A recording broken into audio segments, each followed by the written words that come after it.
What's up, everyone, and welcome to a patched together episode of Invisible Walls, episode 125. All the guys are in Japan except for the pitiful four of us who are stuck here in Los Angeles. I mean, I could be eating raw chicken or a raw horse neck. I mean, I'm missing out here.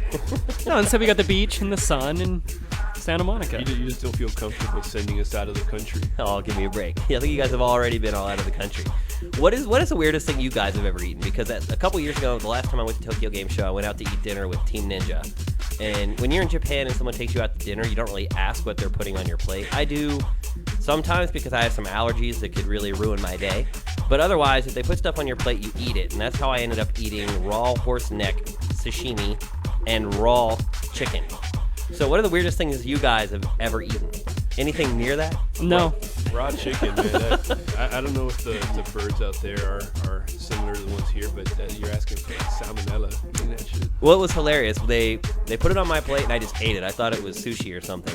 And then as soon as I swallowed it, everyone at the table looked at me and just started literally just busting out in laughter. And I'm like, oh my God. Was it a trick they were trying to play on you, or what? It was a kind of a trick. Oh, let's see what he'll eat and not. So I looked around and I'm like, what the hell? I'm like, what did I just eat? And they're like, what did you think you just ate? And I was like, I don't know, it tasted kind of like sushi. And they started laughing again, and they were like, it was chicken. And I was like, raw chicken? And my face just fell. Oh. And then they laughed at me again, and they're like, and then here's the kicker. They go, oh, don't worry, Shane-san, it's okay. It's like, it was just killed 2 hours ago. Oh, I feel much better. I was like, that's supposed to make me feel better? Anyway, that's kind of the stuff that the guys in Japan right now are dealing with. Also, already some big pre-TGS events have hit. Some big news coming from there. We're going to talk about Halo Reach today. We're going to talk about TGS stuff. We're going to run through the MPD report. And here to do that today, as you've already heard, is Miguel Lopez. Hey, what's up? Hello. Hi. Brooks Huber's on the show today. Yes, I am. And Mike Damiani's here to do it with us. What up, everyone? On to Halo Reach. Sir, consider it done. Obviously, one of the biggest releases of Q4. We obviously, our review's up already. We did hour 1 this week, but this is our first chance to talk about it. The embargo kind of fell at a weird time. We weren't able to speak about it last week. So everyone kind of knows my opinion already. I wrote the review for the game. Brooks, you've been playing a good bit. You've been working on some sort of ancillary content around the game. What are your initial impressions? I'm really happy with it. I coming straight off of Halo 3 and ODST and then playing through Reach, I think the pace of the game is a lot quicker for me. The enemies are much more intelligent this time around. I felt myself like kind of changing my normal strategy, so to speak, and taking cover more often than I would, which is kind of ironic for like a Halo game because it feels like such a run and gun. I like the whole team-based combat, but I'm still trying to get a feel for the AI because I've been playing, not co-op and not online just yet. And the AI doesn't seem to be doing too much. Is that the case with you? You mean your team AI? My teammates, yeah. I don't see what the hell do they do? Have you let them try to drive yet? No, I refuse to let that happen. We all know what that's like. The teammate AI, they're inept. I mean, they're not going to wipe out all the enemies for you. You can kind of use them, and how I use them in the game is more of a diversion. Mm-hmm. So I'd let them, and I said this in the review, I'd let them take up the front, and then I'd kind of flank from the side. So they occupy the enemies more than really kill them. But at least then you could come in from the side or from behind and get some pretty easy kills, especially in the more wide open areas in the game, which are some of the more difficult battles because it really allows the enemy AI to show its stuff. I mean, did they ever get in the way or anything? Like, did they ever approach like Sheva levels in RE5, or was it pretty smooth going for the most part? Just they weren't as competent maybe as you would have liked. There's a couple cases in the corridors where they kind of get in the way sometimes, but that's to be expected. I mean, even if you play with a human, at times they're going to get in your way and you're going to end up shooting them in the back or the back of the head. That's just kind of par for the course. But overall, they didn't do a whole lot of work on the teammate AI. No, that's not the selling point at all. I think visually, the game looks really impressive. I've been comparing it to Halo 3 and looking at some of the environments, and they really amped up on what they added, and there's still a lot to look at now. And let's talk about the armor abilities. Have you messed around with those much? Like in the multiplayer armor abilities, or just the armor general? Abilities are also in they the campaign, transcend to the single player campaign. One of my favorite ones is the one with the hologram armor ability. I love that. That works especially well in multiplayer. I don't see where that really come through in campaign so much. But the hologram is where you make a carbon copy of yourself, and it just ends up sending that copy running forward, and I love doing that around corridors or, when you're unexpecting maybe, and you just send them forward and when I play multiplayer and I'm playing in a map with a lot of corridors and not a lot of open spaces, I never run anywhere without sending the clone out first. Yeah. So I'll be in a hallway and I'll look out and I'll see where like the area kind of breaks open. I just send the clone out, and then he runs out, and even if people pick up on it pretty quickly, they'll still show you where they are. So they'll come running out and try to shoot him. By the time they figure out, oh crap, it's a clone, it's too late. I'm already behind him, like shooting them in the back and then meleeing them to finish them off. It's brilliant. It's very effective too, and that's one of the ones I found out throughout the armor capabilities that replenishes itself really fast. Oh yeah. Is there anything that gives it away? That tells you it's a clone? Like there's not a... The running animate, because it runs basically in a straight line. That's pretty much the only thing to give it away, but I mean most people run pretty much in a straight line. The other thing too is like no matter what weapon you have, it clones the weapon. So if you have like an energy sword, if you send out a clone with an energy sword in his hand, hook, line, and sinker, dude. Right. It's just baiting the fish. I think over time people will realize, it actually completely mimics what you're carrying, your loadout. But right now, if you go online and you send out your clone with it's just like it's piranha on a piece of meat, man. Yeah. They come out of the woodwork and just start attacking. It's hilarious, man. They're all standing there. You get like 3 or 4 from around. They're all like trying to melee him. Right. Then you just toss a grenade in there and they just go boom. Like it sounds like in Team Fortress 2, how everybody is kind of trained to suspect everyone else is a spy. Right. So you'll be running around your base, and then random people will be like shooting you in the face with a shotgun. Boom, boom, just to check. How did you like the campaign? Like you said that it was relentless. That was one knock I kind of had on it was.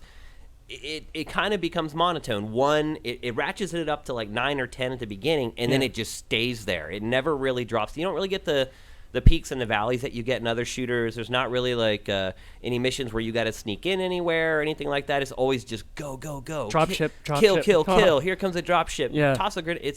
It's insane. But it also feels like it just kind of hits this one note throughout the whole thing. Do you feel that it's a substantial enough leap forward from Halo 3, or does this feel more like kind of an interim between the next big Halo? Well, this is the last big Halo. I mean, this is it. They're turning the series over to Microsoft at this point. Bungie's not making any more Halo games, which makes me really nervous. Right. So this is kind of it. And I would say one thing is that they've designed this game in such a way that they're ensuring that the heritage lives on for a long time. Like people will be playing this game for a long freaking time. They've improved sort of the pre-game setup, so now you can all vote on which maps and what modes you want to play. But I've also found that you're relying upon the other people to pick the map, and so if somebody comes in with a party of 3 or 4 people, they can kind of dictate what they want to play. Yeah, they can monopolize it. Because they're all going to vote the same way. And because there's so many choices, the votes can get spread out pretty wide. So if those 3 or 4 people band together, pick the same mode, and 1 or 2 other random people pick it, they can pretty much dictate what games. Now, did they employ like what Call of Duty does, like a free-for-all option in multiplayer, where you can't even team up and everybody's just kind of like in it for themselves? Because that would make it look much. Slayer. Yeah, okay. Just regular Slayer, not Team Slayer or anything. All right, that makes sense. Because then you wouldn't get that sort of unfair voting. It's a great game. The reason it scored so much lower than Halo 3 is because that even though it's packed full of stuff and it's still leaps and bounds beyond pretty much every other shooter out there, a lot of it is still what you already had in Halo 3. Everything's enhanced or better, but it is a lot of the same features. The Forge was there before, the video stuff was there before, and they've replaced the deployables with the armor abilities, which I think was also a good step forward. So everything's been kind of ratcheted up, and everything's better and more balanced, but at the same time, you still are kind of getting basically the same suite you got with Halo 3, and that's why it ended up scoring lower. And the story, I don't feel, was as good as Halo 3, and I know people give me crap about that because they think Halo's story sucks, but I liked the story in Halo 3, and I like this one too. There's definitely a couple moments that pull on the heartstrings a little bit, especially for people who've been playing the series from the beginning. They have that sort of emotional investment in it. I think there was a couple moments that I don't know if it'll make them cry, but it'll cry. I think it'll definitely make them feel a little emotional at points. They find a good way to kind of tie a lot of the stuff in Reach into what ultimately came before, but comes later in the storyline. So some of the later missions, particularly the last 3 or 4 missions of the game, the Halo fans are really going to dig. So by now, I'm sure probably all of you guys have played the campaign 5 times who's listening to this, so you guys can either agree or disagree with us. But I would say Halo Reach, the best Halo game in the franchise, but not the most innovative. Okay, next we're going to talk about the MPD report for August. Usually around August is when the sales overall in the industry start to ramp up in anticipation of Q4. Obviously, there's been a lot of great games released already this year that haven't really done a whole lot to sort of bring the overall market up. It's actually been a pretty disappointing year in the video game industry sales-wise. So we're looking at August as sort of that harbinger, the thing that's going to be the signal that, all right, everything's starting to rise again. And what do we see here? I see minus signs. Yeah, I see lots of minus signs. That makes me feel uncomfortable. Yeah. It's, I mean, we're about $1 billion behind where we were in 2009. Oh, no. As far as where revenue is concerned, so... And billion is a big number, remember that, folks. Yeah, a billion is 1,000 millions. So that tells you right there, that is a lot of money to lose in an industry in 1 year, especially one that has been sort of touted as recession-proof. I think now we're seeing that it is, in fact, not recession-proof. Right. Well, Maybe durable against the recession, but not completely, separate from it and unaffected by it. So, again, it dropped 10% change year over year for August, and that's following on the tails of months and months of the same thing happening. Hardware sales-wise, 360. Came out on top. The king again. Why do you guys think that is? Slim. Anticipation of Slim's getting restocked. The Slim did. I think the Slim gave it a nice boost, and it's holding it. And I think anticipation for Halo Reach, people will want to get the new system for that. But I thought they might wait for like the limited edition Halo. That's more of a niche, like core fan base like that. I think, but Halo is a really big mass appeal. I think a lot of people are gearing up for that one. Weren't there also a lot of people who took advantage of the deals that retailers offered, where you trade in your old 360 to get a Slim? I would assume so. I mean, to me, that's a great deal. You can trade in your old machine. What, they give you like $100 or something like that towards your new machine? So you basically spent like $200 on the new Slim. I know people that are double dipping. John Smith, one of our editors, he actually went out and already had a perfectly working 360, but what kept him from keeping that system is the 20 gig hard drive, and he went out and bought a Slim just for the hard drive space. Oh, there's no doubt everybody should upgrade to the Slim. I mean, 250 gigs, right? Yeah. Yeah. I mean, and one thing I will say is that, with some games it is dead silent, but for some reason, EA Sports games, man, that thing whirs up just as loud as the old machine. Like, I thought that there was some, like, sound effect, like, stuck in my game when I was playing Madden. I was like, what is that, like, low rumble? It was the machine sitting next to my TV I could hear. Then when I played NHL 11, same deal. Yet playing Halo Reach sits there dead quiet. So I don't know if there's some kind of a issue with how they lay stuff down to disk. I don't know what it is, but EA's games are still loud on that machine. Otherwise, though, it's definitely silent. It's EA just taking notes on you as an individual, as a consumer, and it's like figuring it out. Games, man. It's like I guess bros, sports fans, Well, what's interesting too is that most sports games, it loads everything in like right at the beginning of the game. Like, there's really no reason for that machine to like kick up and over. I don't know. I don't get it. Yeah. But speaking of EA games, it looked like Madden dominating once again. Yeah, it looks like it did about 1.9 million in sales across 2.5 weeks, pretty much. That's pretty good. In fact, I think that's probably a rise over the first 2 weeks of last year. I believe it is. I think it is for both systems an increase. And I think last year people were, if you combine the PS2 and PS3 sales of Madden 10, because it came out on both those systems, this year outdid both those sales. So yeah, I think I remember correctly. After at the end of August last year, it was sitting at like 1.3 million. So this is almost a jump of 500,000. So do you guys think that the whole finish a game in half the time thing worked? Do you think that's why so many more people jumped on? I think people just skip a year of Madden and just happened to be a year where they wanted to pick it up because of the new features. It appealed to them in ways it didn't last year. You said it was a pretty substantial improvement, the biggest in years, right? Well, yeah, and the biggest thing too is like the running game, like the locomotion that they brought over from NCAA football. It makes a huge difference in the gameplay. But I think a lot of times the people that buy Madden or GTA or Halo, those people that buy a few games a year, I don't think they really even know about that shit before they go buy a game. Yeah. They're not coming to GameTrailers every day to get the information on Madden. I think, their tagline was simpler, shorter, whatever, something like that. And I think that marketing probably resonated with these people who are like, you know what? I'm tired of spending an hour playing Madden. And right underneath that is Super Mario Galaxy 2. But look at that drop-off, though. It's brutal. It only sold 124,000 units for a machine that has a huge install base. Yeah. Oh, I mean, it's not terrible, for that. I don't think it's terrible. I was talking about the drop off between Madden and then the rest of the games on that list. That's really like think about 700,000 drop.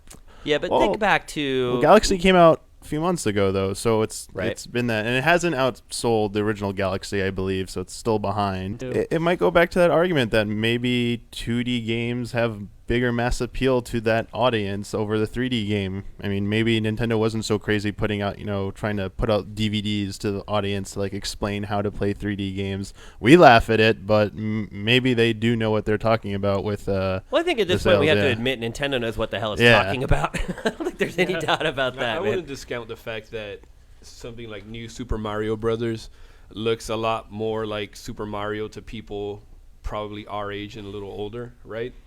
When they think, I want a Mario game, and then they go on the shelves and they look at the back of the box and they see that, they're like, okay, this is what I'm looking for. Well, it's got the instant co-op. It's got everything people like, and I know it was a big family game, and a lot of people I know bought it for those reasons.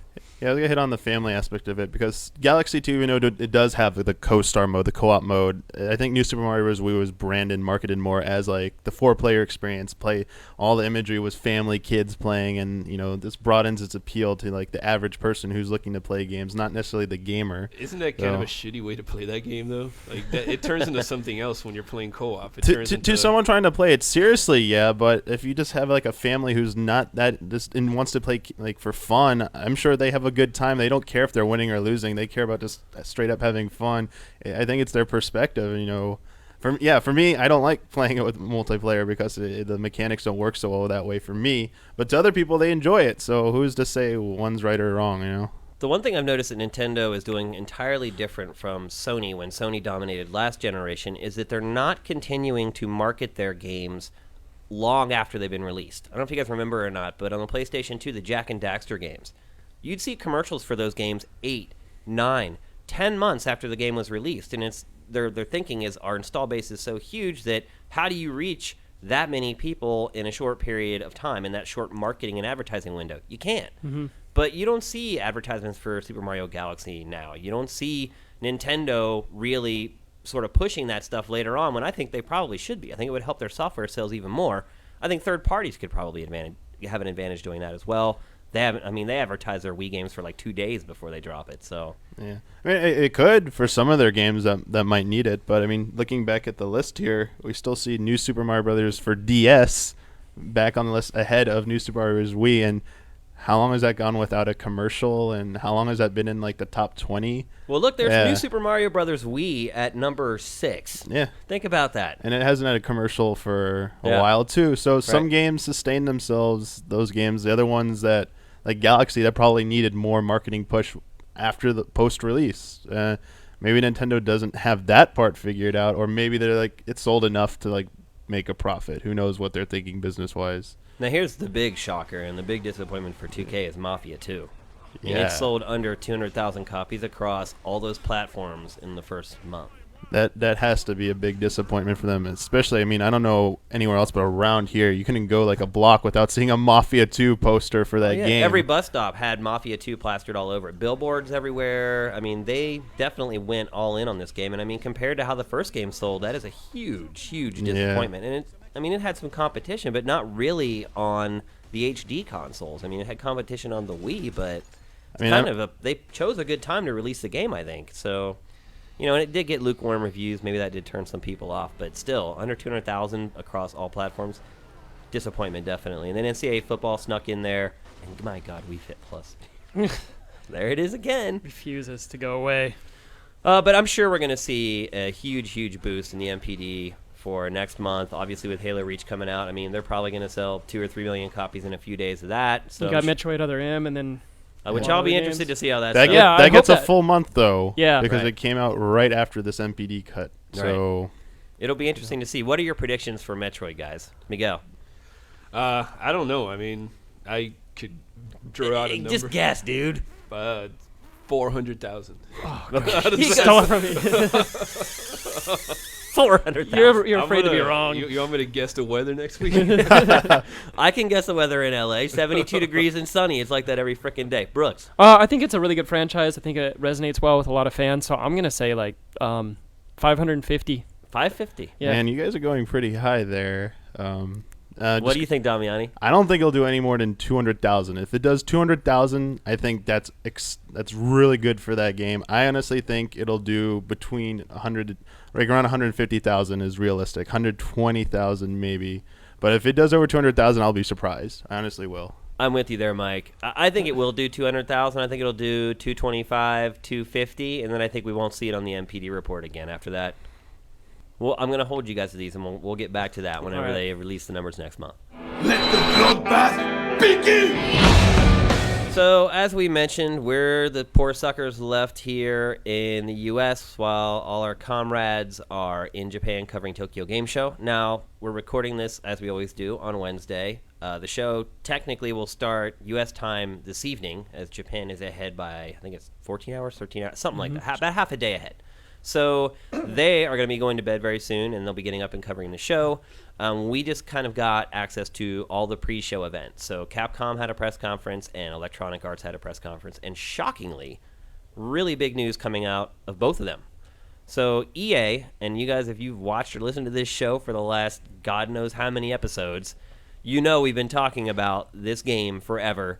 It's the Shinji Mikami Suda hybrid EA game. They finally have announced the name of the game, called Shadows of the Damned. They were having a hard time pronouncing that last night at the conference. I The could guys see they were like damda. They were like exaggerating the last stress, and then they all said it together. I was like, how hard is this? Whatever. But it was funny to hear them trying to say it. Is the last word capitalized? Oh yeah, they're like, please don't abbreviate it like SOTD. Really? They're like, please abbreviate it DMD.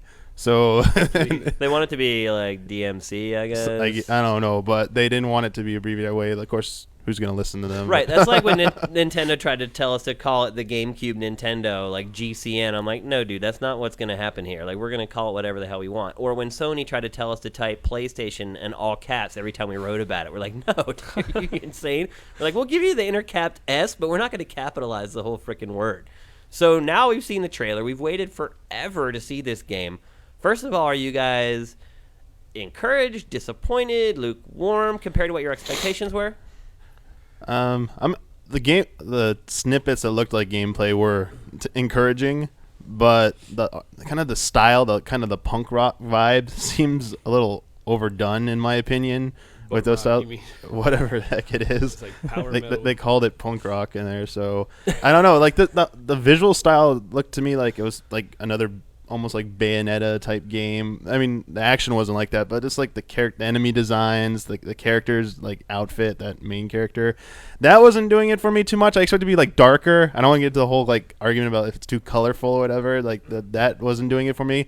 But the third person shooting, that guy Mikami, he knows his stuff, and I trust that. And it looked pretty good from the gameplay part. So Now, are you guys surprised it's not more stylized? I mean, this is Suda's game, right? So I mean, to me, it looks a little generic. I mean, obviously it's another one of those, we're fighting the demons, we're sending them back to hell. But other than that, it's like the visual style, that some of the creature designs are kind of just weird. It doesn't. You don't think it has Suda's fingerprint on it? I didn't feel like it. Did you? I thought the main character sounds like Javier Bardem from No Country for Old Men. I get that vibe off it.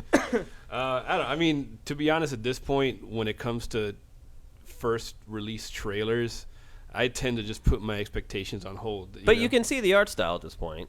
Right. Yeah, I don't know. I guess it didn't make too big of an impression, to be honest. I don't know. It looked kind of like you said, the sort of generic infernal hordes coming to attack you, badass dude saving his girlfriend kind of shit. Here's my other concern, too, is that you can already see the way that EA is trying to market the game. So it looks like they have like the Dante's Inferno team like working on this game, which I think is a huge mistake. Like, I don't think they need to market this game with like heavy metal, speed metal. Like, they need to look at Ubisoft is really good at this. Ubisoft chooses great music for its trailers. At first, if they told you, hey, I'm going to use this track for this trailer for Assassin's Creed, you're like, dude, you're insane. That makes no sense. When they put it all together with the gameplay and they cut it intelligently, it does make sense, and it works. And those are some of the best trailers year in and year out. This one, they're like, blah, blah, blah, blah, blah, blah, blah. It's like, I get it, it's in hell, but you can use like more atmospheric stuff instead of sort of just pouring on. It's the easy way out, right? They're kind of hitting you over the head with it's a game about hell, so we'll put in speed metal or death metal. Like, I don't know. And they had the composer from Silent Hill is working on it, and they Yamaoka. They could have tapped into that, and they decided to go with that track. Who is great at producing atmospheric music. It's like, where did he make that track? I hope to God not. I don't did not sound anything like his style. He's been getting into like Celtic Frost these past few years. And he's just going with that. And I have to agree with you too, Miguel. Like, I don't like to pass judgment on this stuff until I play it, especially Mikami's games, because his games on the outside could look a little average or normal, and then you finally start playing them, and he always finds some little nuance that he works into the gameplay that sort of, it may not seem like a big deal at first, but once you really get into it, it really makes a huge difference. So, I'm not writing the game off by any stretch of the imagination. I'm just saying for its first sort of serve, so to speak, I didn't feel like it was fast or hard enough. Other than the music. Yeah, I don't know. It didn't surprise me, I guess, the way I was thinking it would. It just kind of hit you over the head with it. Yeah. Now, the other big announcement was Devil May Cry. Oh, yeah. Yeah, Dante. That's kind of baffling to me. Ninja Theory. Is Dante old enough to? I guess there aren't any rules for this, but is Dante old enough to be reimagined at this point? You mean the franchise, Devil May Cry? Is he an old enough character to be reimagined? Right. Yeah, why not? Yeah. There are no rules for that, I guess. Right. I don't have a problem with that. Like, it's not as gothic as it was in the past. He doesn't have the white flowing hair, and like it's not even taking place in this weird like gothic environment. And it seems to take it, which might be tragic, but it seems to take itself a little more seriously now. That's the impression I got. I think that's good, man. Like by the time I played the last Devil May Cry, I was like, come on, man. Like, it was just ridiculous at certain points, and it also goes to the point where you're like, okay, are they doing this on purpose? Like, are they trying to make this game hokey? Right. I mean, obviously they write some jokes into the script, which is fine. You can do that in any game without it being hokey. But that game just got freaking hokey. Right, and then you see, once you play Bayonetta, you see kind of where that came from, right? Right. That's Kamiya's sensibility there, or lack thereof. Without that, we get this, which I don't know. It seems a little earnest and kind of it seems like it can be a little corny. But what do you guys think? It looks like Infamous, doesn't it? Oh yeah, some of those scenes where you jump down. Yeah, there were some scenes there that were evoking that. I'm just concerned. I mean, I know everyone's in love with Ninja Theory, and now they're behind this one, and I'm just not sold on that yet for a Devil May Cry game. I don't know if their style of game will translate over well into the Devil May Cry. They said they're trying to. It's a rebirth, so they're maybe trying to reestablish how Devil May Cry plays, but. I don't. If that's the truth, and I don't like that, then I hope they make a Bayonetta 2 someday, because I'd rather be playing that than something that's scaled back and to what this might be. Has Ninja Theory truly proven itself yet as a studio? In my opinion, I don't think so. No. I did not. Heavenly Sword, I was like, meh. I don't know what we can say really about Enslaved. I think that game looks pretty cool. Enslaved, you mean? Yeah, I'm gonna play it when it comes out. Yeah, I'll play it too. The concept looks unique. I don't want to buddy game it for DMC though. Yeah. But what about his look? Yeah, that's what I was about to bring up. What do you guys think? He's skinny, scrawny. He's got short black hair. And what was the whole thing with his I don't know, his demeanor and stuff was they were trying to be like Dante if he was young, but at the same time there's some things off about him. I think the fans are going to freak out. They're like, this isn't Dante. That's the risk you do when you either go back to a prequel or you reimagine a character, one or the other. You risk, showing a phase of a character that, fans won't like because they're so ingrained with this, this visual style, or sorry, this aspect of the character that they love, and then they go and they radically change it. That usually doesn't have good results. But are they pulling a Kojima here? I mean, is this going to be a case where you start out the game and you're the scrawny, dark-haired Dante, and then something happens X amount of time into the game where he's, his hair gets bleached white because he gets, who knows? Electrocuted. And then, an hour or 2 hours into the game, suddenly you're playing as starts the real wisecracking. And I mean, if you think about it, it's a pretty smart marketing tool to use. You generate this interest. People are like, oh my God, they changed Dante. Well, I need to go and look and see if I like Dante. Oh, I hate Dante too. And it just creates this whole social networking madness. Yeah. that may just be you only may beat that Dante for the first hour of the game. You don't know, right? Possibly. I'm just gonna interject the obligatory that it's made in Japan and they're scaling it down to younger audience. They want to appeal to like broad younger audiences, so they make Dante younger. Because you think the whole audiences? no, not sorry, let me rephrase that. They're making the main character younger to have a broader appeal because it seems to be it's a stereotype, but it seems a lot of Japanese games skew their main characters to the teenage years to the young 20s because that's what appeals over in Japan to like right now. That's what's hot over there. So Dante's younger. Maybe like you saw near. Is he younger though? I didn't really get that vibe. He looked younger. I don't I know. thought. I don't know You're if just your shit holds guessing. water, man. I don't know. Didn't they explicitly say that they were trying to try to take a more Western approach to Devil May Cry? I don't know. I'm just seeing what I saw, and it looked like the skinny little Japanese character I see in a lot of video games from over there, and he didn't look younger to me. He obviously looked a lot different. He's scrawny and he's got dark hair, but he still looked like he was like mid to late 20s to me. He just been shopping somewhere else. And how do you guys feel about the setting? I mean, obviously we haven't seen everything about the game, but what they've shown so far, it's all set in present day with streets and cars, and it's not this fantasy land where you have all the insanity that usually goes along with that game. How do you guys feel about that? Do you care? Not really. I mean, what I associate with Devil May Cry is kind of like the mechanical foundation, and as long as they sort of which it looks like they've replicated. There's lots of juggling going on in that trailer. Right? Yeah. I mean, I'm not expecting it to be totally similar. I'm not expecting a game like Bayonetta, but as long as they can meaningfully sort of incorporate that into something that's their own, I'm fine. I don't care. My name is Dante. All right, so next we're going to do a segment called Love or Hate. Basically, I'm going to ask you guys for one thing you love about a game and one thing you hate about a game. And the target this week is Halo Reach. Miguel, what are your loves and your hates for Halo Reach? Well, admittedly, as I said before, I haven't played too much of it yet. But I would say as somebody who has played every Halo game, who I have been reasonably into the series in the past, I guess it's kind of they're both tied into one thing, love and hate, is that it doesn't seem to have changed much. And while part of me is kind of into the fact that I could go into this new game and still feel reasonably at home and still kind of know how the dynamics and the mechanics work, I'm a little disappointed to not see any substantial change. What I would have liked to have seen is some kind of advancement system. First love with Halo Reach is the advertising they used for the game, that live action. What was it called? The trailer that was just so remarkably done. I loved it. Creating a Spartan or something like that. Oh, it was the one. Yeah. The bomb one. Where they always have good live action. Yeah. That was amazing. That set the mood for me, and that made me really want to play the game for whatever reason. What I hate about Halo Reach right now is the stupid battle rifle. I fucking hate that weapon. Yeah, I just can't get it down. If you play with somebody who is good with that thing, they just dominate. I hate the short bursts. I hate how I can't keep the reticle on the guy long enough to like deplete him to the point where I could kill him. It's like swirly bird all over the place, and I'm trying my best. Brooks, here's a hint for you for Halo. Don't shoot at anything but the head.